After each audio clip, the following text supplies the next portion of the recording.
Welcome, everyone. Thank you so much for joining us today. We are here to talk about the global seminar to Costa Rica, the sea turtles and tropical ecology in Costa Rica. I am joined by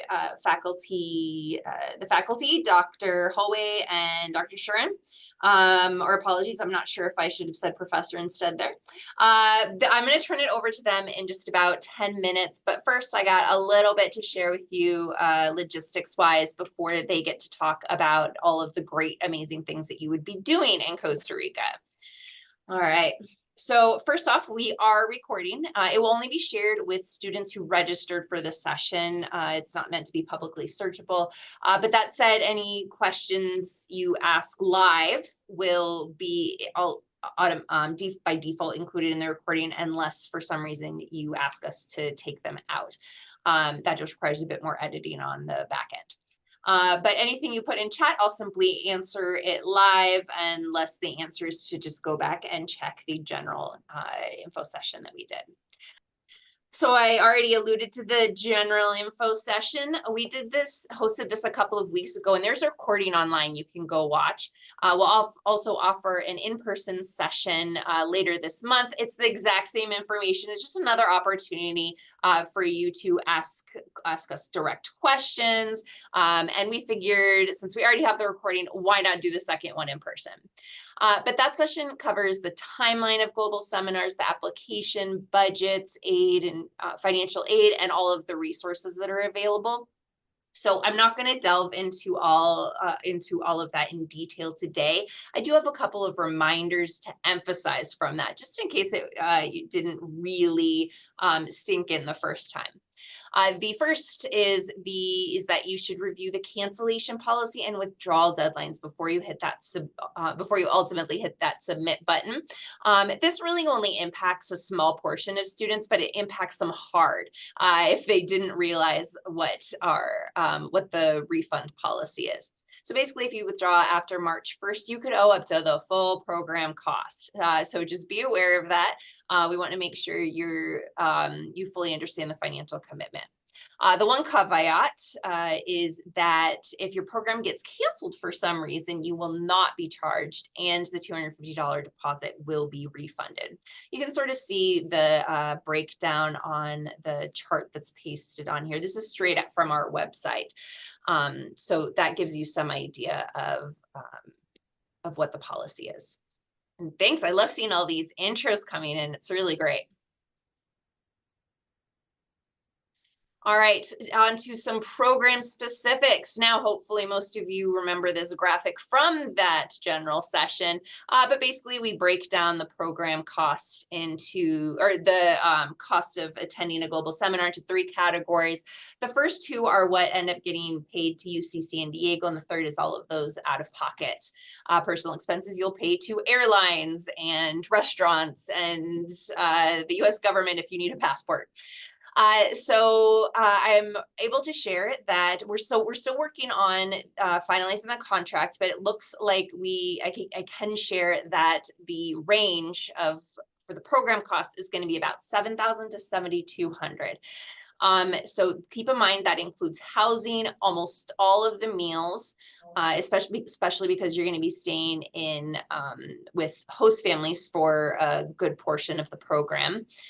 It includes all the on-site support, the various excursions, the classroom space, as well as insurance. For some program specifics / reminders for the application process, reminder, it opens November 1st and trains abroad. When you're working on that application, we do accept placeholders for the transcript, transcript if you're in your first year at UCSD, placeholder for the passport and the health clearance. Now, I want to emphasize again that the health clearance is not meant to be a barrier. It's just meant to ensure that that conversations about your health are being held with the actual professionals. We are not professionals. As long as the actual professionals sign off, we are happy to let you participate. But we do want to know what's going on with you because we really want to make sure that you have the support you need when you're abroad. We had some students who weren't entirely prepared for their experience this year. They put off managing both their physical or mental health. So it's really something that you want to give the time and care it deserves. Otherwise, you lose a little bit of your 5 weeks to dealing with that stress. Keep in mind that a travel clinic is required for this program. So you'll have to get that signed off on. There's also, if you go to an outside physician, make sure they read the last page of the form you need to download. Our student health services is already aware of it, so they don't need to see the page specifically. However, external offices need to make sure they read that page and have a conversation with you about the realities of the physical demands of the field work that you guys are going to be doing. There are no prerequisites, but we definitely want to see a strong interest in the academics. Make sure to add that into the personal statement that we ask of you. Sea turtles are, especially baby sea turtles, are indeed cute, but that's not the best reason to go on this program. It's a great reason to get interested in it, but if you're not interested in the science and the field work, please look into yourself. For visas, keep in mind that visas are ultimately the responsibility of the student. As far as I'm aware, if you have a U.S. passport, no visa is required. And if you have any other, passport, it depends on what your passport is. Often Costa Rica will waive a visa requirement if you have a U.S. student visa, but we'll take a look at that in a case-by-case scenario. If you do need a visa, we will provide support documentation in March, which is closer to when you'll actually be applying for that visa. And for those of you without a U.S. passport holder, I just want to touch base on returning to the U.S. If you're an international student, please check with the ISEO office to make sure everything is in line with that F1 visa. If you have a different visa or a green card, check with your sponsor or lawyer to make sure that everything is set there and you're up to date on everything you need. We do also have some fall events, and I want to let you know about contacting us. Next week, we will have the Study Abroad Expo. So this fair is just dedicated to study abroad and all of the different types of programs. So you can come by and talk to global seminars. I believe Professor Holway signed up to join us for a portion of it. Good, he's nodding. I didn't make that up. So we'd love to see you next Thursday from 10 to 2 on Town Square. There's a couple financial aid scholarship information sessions coming up later this month. There's one specific to global seminars on October 29th, but if you're a little more eager for the information, there's also already a recording on our website from last fall. There's also some more general study abroad financial aid sessions that aren't necessarily specific to global seminars, but he'll touch on it. This is Eduardo Magayan. He's the study abroad financial aid counselor. We are so lucky on this campus to have him in this position. Most other campuses don't even have that position. So the one thing is that there's only one of him and oh so many study abroad applicants. So we ask that you before you reach out to him for a one-on-one, we ask that you narrow it down to 1 to 2 programs. You can submit a question to him via the Financial Aid and Scholarships Office. I know it's a quite small print, but if you go to their webpage, you'll click on the Contact Us tab up top and then scroll down and click on Submit a Question. And from there, you have to log in, but after that, there'll be a drop-down menu. You can select Study Abroad, and so it'll go directly to Eduardo and the couple of other backups he has. All right, and how to reach me or any of the other study abroad advisors is primarily through the virtual advising center. You can reach out there to ask a question or request an appointment if you can't attend our drop-in hours. Those hours are Monday and Thursday from 1 to 3, Fridays from 10 to 11:30. Oh, and the Friday session, usually Eduardo is at the Friday session if he's available and healthy. So for example, he wasn't able to join us last week, but I think he is planning to be there tomorrow. And then our in-person event space is the UC 409 Dance Hall. You can see where UC 409 is if you look at this lovely map. You can see the amphitheater to the right, and then Gilman parking structure. Where it says how to reach us, that's basically where the Price Center would be. So hopefully that orients you. We're not likely to have too many in-person events, maybe something for pre-departure. We might have a second info session in the dance hall, but that's going to be repeating a lot of the same information you're going to get in this session that you're watching now.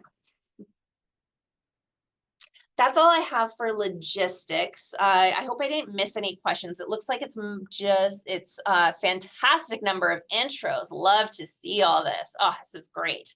We got some first years, ecology, general lots of ecology interest. This is lovely. Okay. Yeah, if you have any questions for me, go ahead and pop them in chat. Otherwise, I will turn it over to the faculty. Okay, thank you, Lisa, for that fine introduction. All right, so I'm going to show some slides here. So I'm going to share my screen. All right, can you guys all see that? Not yet. There it is. There it is. Okay. Can I make it all screen? There we go. All right, so yeah, welcome everybody. I am John Shurin. David and I have led this program in Costa Rica for this will be the 5th time now. And it has been a spectacular experience for us and for the students. And so we're always excited to get back down there, and we've gotten to know this corner of the world pretty well, and it's pretty spectacular in a lot of different ways. And there's a lot of really unique aspects of this program and this experience.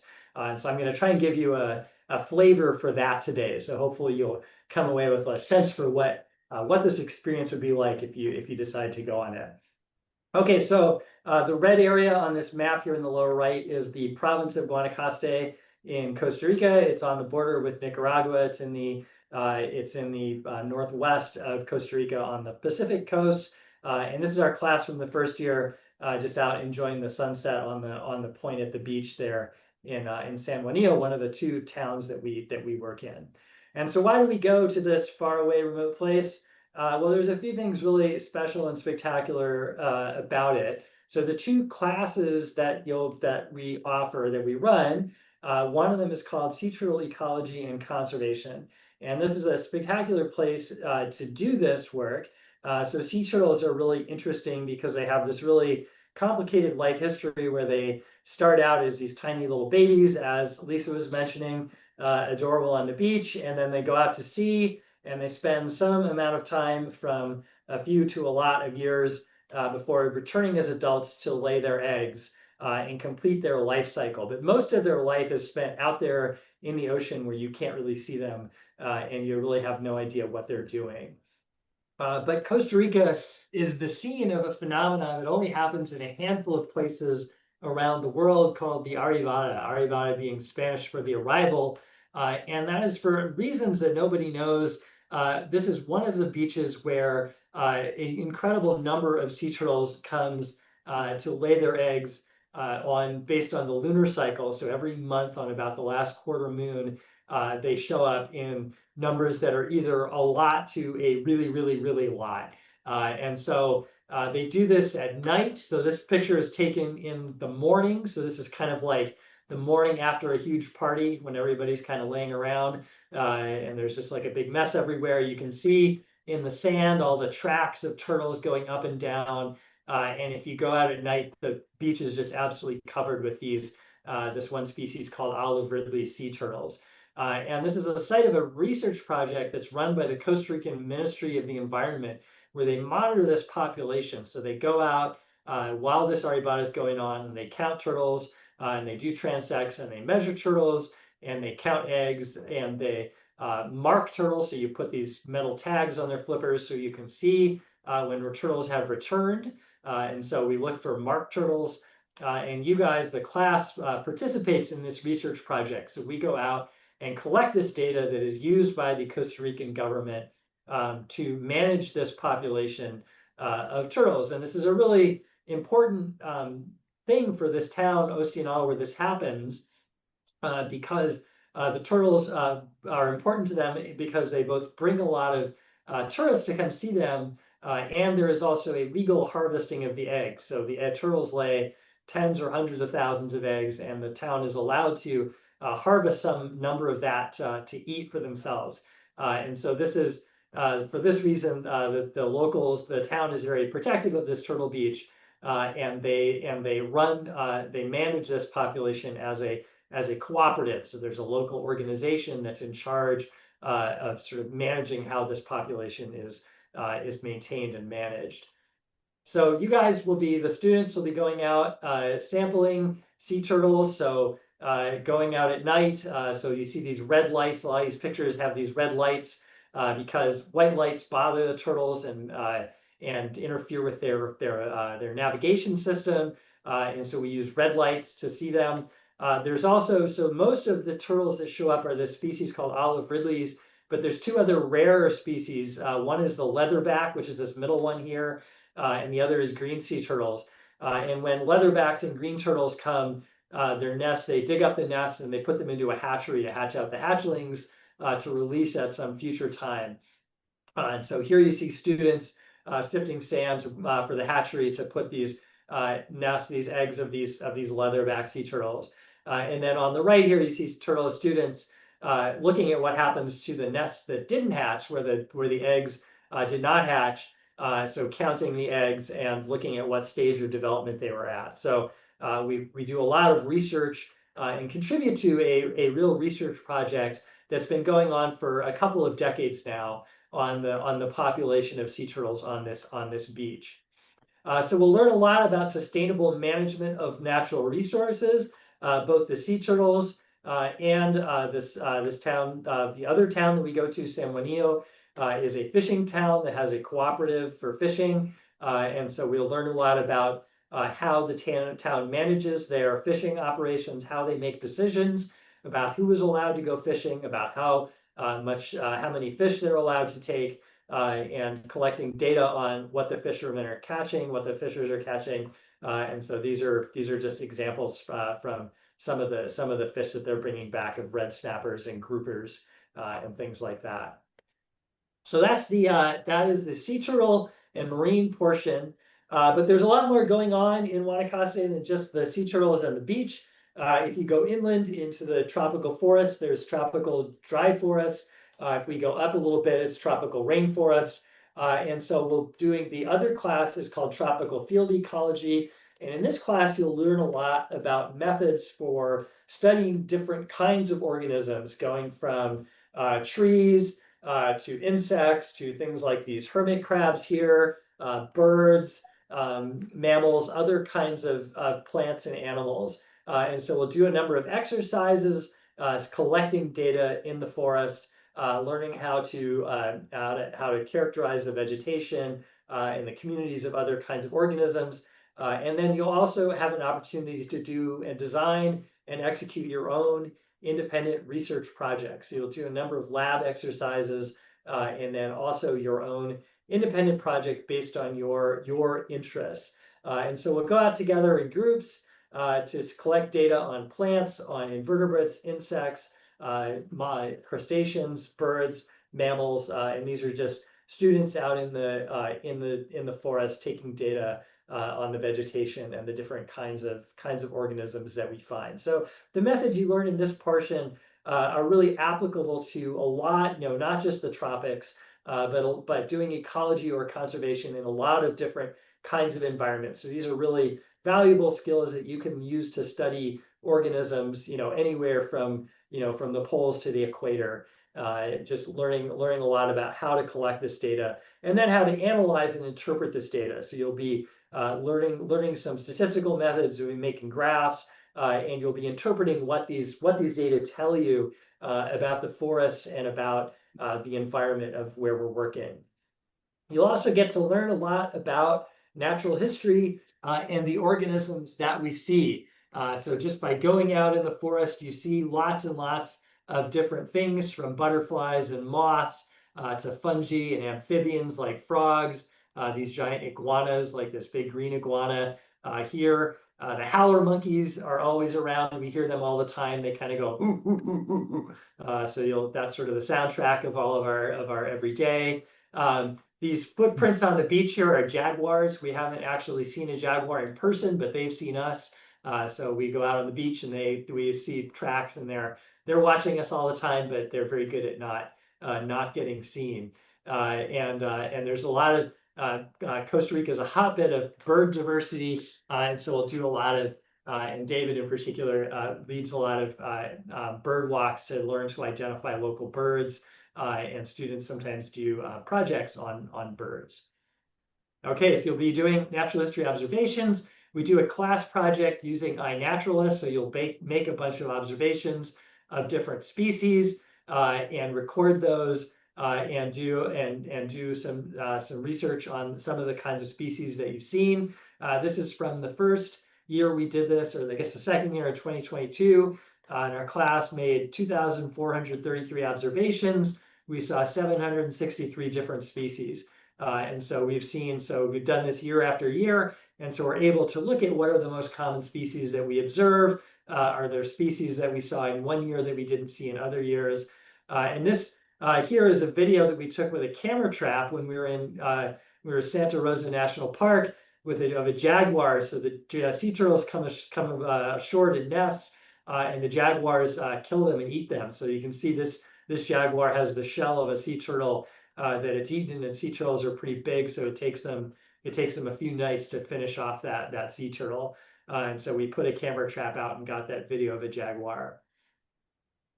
Okay, so we will be spending pretty much most of every day outside. The forest and the beach are our classroom. Sometimes we'll be having lectures here on the yoga deck at one of the places that we stay, the Buddha Hotel, or on the beach, or in the middle here is the research station of the Ministry of Environment. But then we'll just be spending a lot of time out in the field and really getting to know the environment, getting to know the organisms, and just learning to be good observers of natural history and recognizing what we're seeing around us, and so becoming sort of familiar with the environment.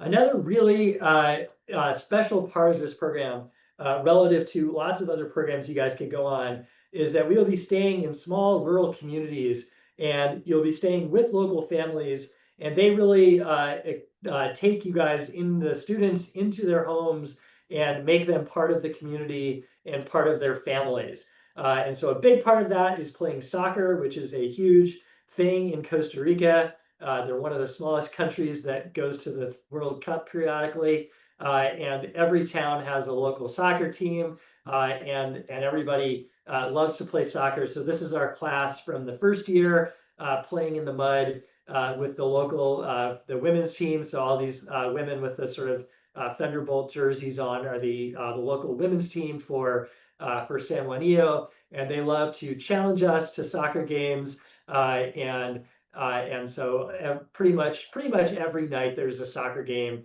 in town that the students often join and go and get to know the locals and play. And they love doing this. They love to play. They don't like to lose, and so they try hard to win. Even the little kids, like these little 6-year-olds, are pretty fierce and skilled soccer players. So you guys will get to test your skills against the local talent in the two towns that we're staying in. So you guys will get to sort of experience Costa Rican culture, being with families, staying in their homes. We'll do things like visits to farms to learn about their agricultural techniques. This is at Giovanni, who has a farm where he raises cattle and makes cheese. He has a dairy operation, and so he always shows us how he does what he does, and lets us ride on his water buffalo. And so you guys, so the students really get to know the families that they stay with. And when I talk to students from past years, one of the things they very often tell me is, "Oh, I had a FaceTime call with my host family from San Juanito." Even 2 or 3 years later, they're still talking to these folks. And these guys take students into their homes all the time, and they love doing it. They love having visitors. They love to teach you how to cook the local food. They love to have you go to their kids' birthday parties. They love to get to know foreigners. And so it's really an incredibly special experience. And I'd say, for many of the students, this is really the part of the class that it really sticks with them, is that you don't, when you go somewhere on vacation or you stay in a hotel, you don't really get to know the local community. But in this program, you really do, to whatever extent you sort of make an effort to interact with them. They will be happy to interact with you. And so that's really something that you don't get to do every day. And so you get to know these people really well. They don't all speak English. Some people speak English. You will definitely be interacting with people who speak different amounts of English, from zero to lots. But you will figure out how to communicate one way or another. You don't need to speak Spanish to succeed and do this. People manage to communicate in all sorts of different ways. But you will definitely be part of the community. So the students have done this now. As I said, you guys will be the fifth group who does this if you come along. And I see students from past years all the time. The other thing that's really obvious from this is that the students become really, really close to each other. So when I see students from this program, they're very often with other students from this program. So lots of people make very, very good friends by being on this experience and together in Costa Rica for throughout this program. And it's really it's really, really fun. I should also mention, I don't know if anybody, does any of you guys know somebody who's done this program in past years? If you're in there, if you can like raise your hand in the chat or something. Does anybody learn about this from knowing somebody who went last year or went the year before? You just raise your Zoom hand. We won't actually call on you. Yeah. Just an unofficial poll. Yeah. Or throw it in chat. I know someone. Okay. Yeah. Okay. So Haley does. Yeah. So if you've talked to them about it, I don't know, Haley, if you are willing to like tell them what you've heard about it, if you want to, you can. Oh, sorry, he is calling on you. Okay. I'm calling on you if you want to. It's totally optional. If you what you've heard about this.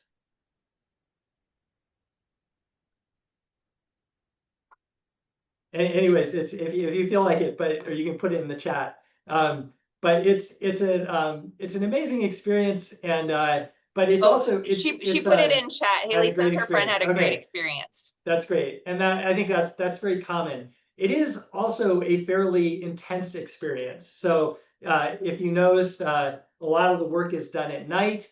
We're in a tropical environment, which can be hot.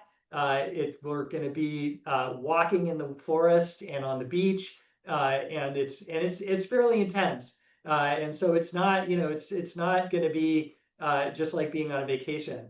I'm going to show you just now a little video, if I can get back to it, that a student from last year made. So here's just an Instagram reel. This is like a day in the life from Millen, one of our students from last year, just showing what his day was like in Costa Rica. So getting up, having breakfast, working out in his outdoor gym with his homemade weights, doing a hike to a waterfall, having lunch, giving a research presentation, having dinner, taking a nap in a hammock, and then going out on night patrol for sea turtles. So going out from 12 a.m. to 4 a.m. On the beach. And so that's sort of a pretty typical day. So that's pretty much what many of your days are going to be like. So there's not a real regular schedule. We'll often, when the Arribada is on and we're doing sea turtle work, we'll be out there at night. So times when you normally would be sleeping.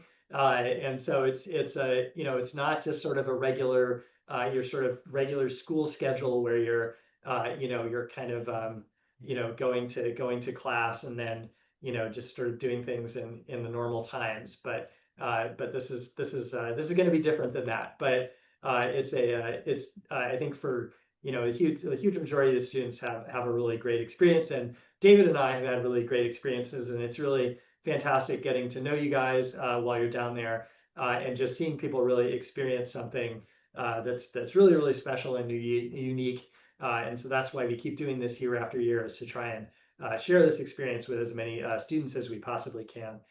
David, do you have anything you want to add to that? Yeah, thanks, John. That was a really fantastic summary of the course. I'm really glad you were able to show Millen's little video at the end. It was Millen was a student last year, as John said, and he was making movies all throughout the course. So it was fun to watch those, and they oftentimes really conveyed what it was like to be there. A couple things. The course counts as upper division lab credit for biology majors and also marine biology majors and ESIS majors. So if you're interested in getting upper division lab credit, this course satisfies that for one upper division lab class. And the other thing I wanted to add was that the last week of the course we spend in 2 different Costa Rican national parks. So the first month of the class we're either in Ostianal or San Juanillo, which is right nearby, right on the immediate coastline, focused on turtles in part and also tropical field ecology. And for the last week, we're in Santa Rosa National Park and Volcán Rincón de la Vieja National Park. Very different kinds of experiences because those are protected ecosystems. There's a lot more wildlife, and it's a really amazing opportunity to see tropical biodiversity. Both John and I would be happy to answer questions that you might have about the course, either now or over email. Feel free to get in touch with either of us.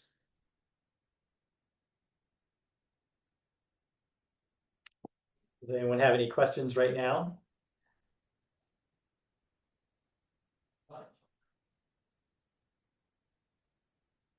They're furiously typing is what's happening right now. Can you tell that? No. Okay. It's just a guess. Okay.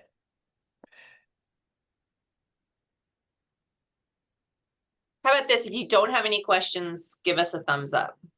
We answered all the questions you could have at this point. Oh, we got one. Any tips on how to apply? So go ahead and head over and watch the general session. That goes into all of the details about how to apply. It's the application opens November 1st. It's first come, first serve. So the competition is just a race, and it's not really a fast one.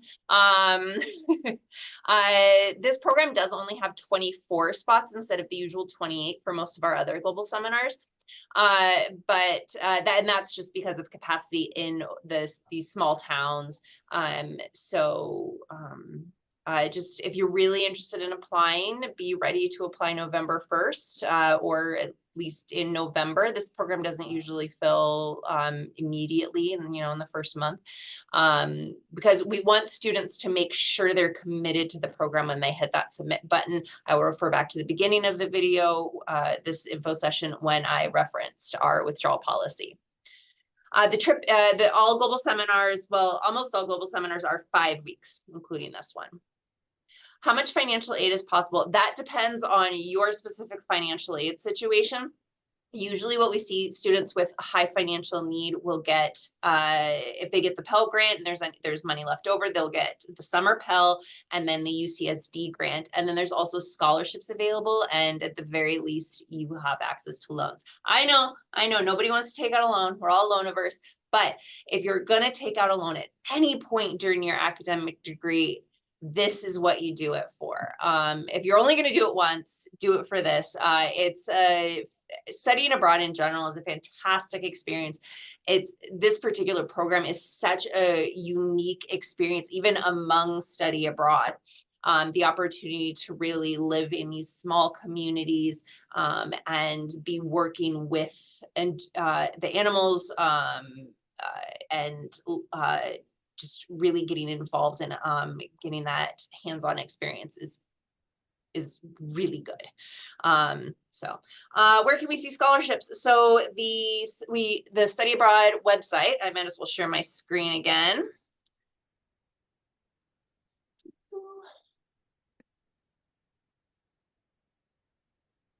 All right, so here is the Guanacaste program page.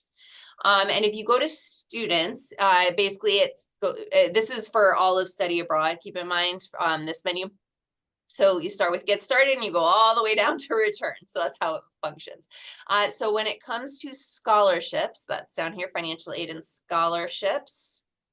You can learn more. It talks about contact your financial aid advisor. Then we have the scholarship page. And then we have the database right here. Now, a lot of students will send me a message saying, hey, are there any other scholarships that I can apply for? Unfortunately, I do not know any additional scholarships. I'm not holding out on you. All of the scholarships I know about are on the database. And you can filter through in that database to help you narrow down what you're actually eligible for based on the program you're doing or the term you're doing it. And then we also have some resources to help you write that scholarship essay, since can be a very particular genre. All right, what else do we have in chat? Are graduated students able to do the course between undergrad and master's? Yes. So if you are otherwise graduating this summer, you can still participate in, if you're graduating this spring, you can still participate on a global seminars this summer. So what you'll do is you can still walk in the ceremony. That's a separate process. And then you'll just delay your diploma date. And primarily that's just so that you can pay less tuition, at least for UCSD students. Talk to your college advisor about that the timing for your diploma. All right. The trip. I think Yawen had a question. Do you have an agenda? There on the program webpage, there are the syllabus for both classes that includes for the tropical field ecology includes a schedule. One, I think, yeah, if you click on that courses one, I think I did. Oh, sorry, it downloads because it's a Word document, so it downloads. Yeah. I won't be able to show it. It includes a schedule. We have a schedule and we try to stick to it, but this is field work, and so things often change, and particularly we don't know when these sea turtles are going to show up, and we don't know what the weather's going to be, and sometimes things will happen, like it will rain and the road is washed out and we can't drive the truck through, and so we have a schedule, but there's a certain amount of sort of day-to-day playing it by ear, just because we're kind of at the mercy of the elements and the organisms. There's a question, how can we find the forms we need to fill out the application? So that is actually go to Trains Abroad, which is this link here. It's on the top left of every single page on Study Abroad. It's the portal we use for all our Study Abroad applications. If you want to know what's in it, go see the general video that goes into more detail, but you can also click on how to apply for more. Someone asked how many units are the courses. Each course is 4 units for a total of 8. You must enroll and take both. You cannot opt out. For the study abroad tuition costs, is that on top of the annual tuition costs that you're already paying? Yes. So summer is considered an add-on. And so this summer tuition is based on units. So they break it down. It's X dollars per unit plus some on-campus fees. Yes, I know you're going abroad, but we can't get you out of on-campus fees, unfortunately. Some of those on-campus fees includes like access to the library and stuff. So that's nice. So this, by the way, is for UCSD students. If you are a student at another UC, you are still able to participate and apply for this program. It's first come, first serve for you as well. If you are not if you're from outside the UC system, it is going to be quite a bit more. Or if you graduate in winter or spring and don't delay your diploma, then you will also pay about $1,000 more, which is why we recommend you delay that diploma.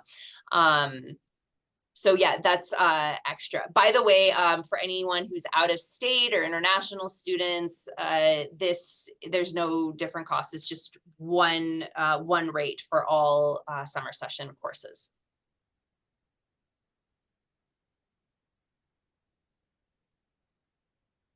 This also, while we're staring at this page and while you ask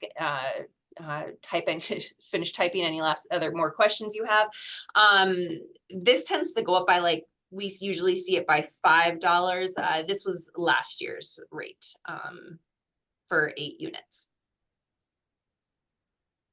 plus fees. As I said, we're still working on this, and then this is just the estimated amount that includes plane tickets, any extra meals, passport, that type of thing. And then I will also emphasize that one of the other things that makes this program unique is because it's field work, because you're sort of on call for whenever an aribada happens. You don't have as much flexibility as some of the other programs taking place in major cities that have travel hubs. So it'll be a little bit more difficult to really travel around and Costa Rica or Latin America.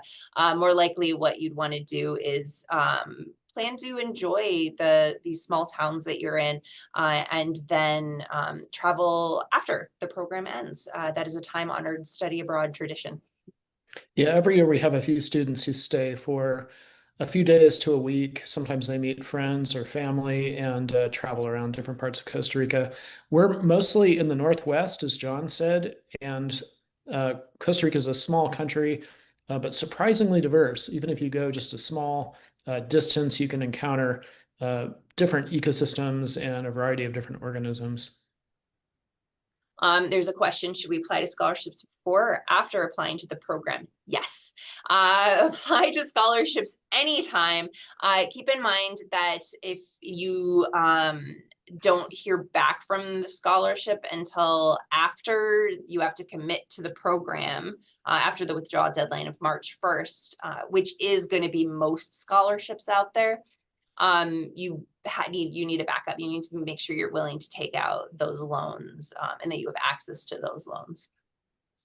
I like to think of scholarships as sprinkles. They're really fun and nice they're great to have, but they're not, you can't count on them. But that's just, I really like sprinkles, so maybe that's why I think they're so great.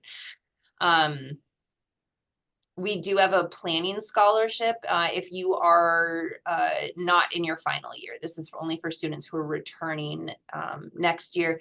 We have a global seminar scholarship that we really work hard to make sure we review all of the applications and get back to you within the month of February, so that you'll know by that March 1st withdrawal deadline whether or not you got the whether you got the scholarship, so you can help use that to decide.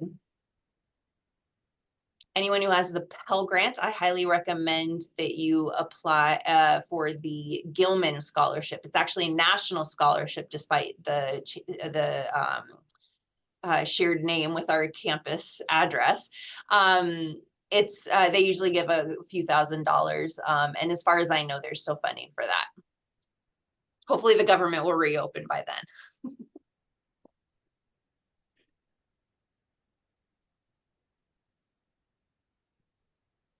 Oh, by the way, I forgot to explain that I will definitely message everybody who has registered for the info session once I know and have confirmed the program costs and have updated the program page. We'll also have a calculator so you can really break down all of the estimates that we have for these various expenses. More in you can edit the personal expenses. Obviously, you can't edit the tuition or program cost.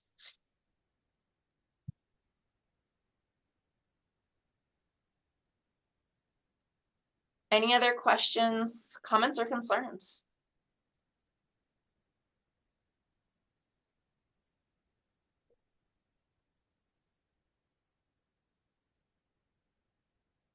All right, hope to see you guys down there. Thanks so much for joining us today. I can't wait to see you. I don't get to go to Costa Rica, but I can't wait to see your applications.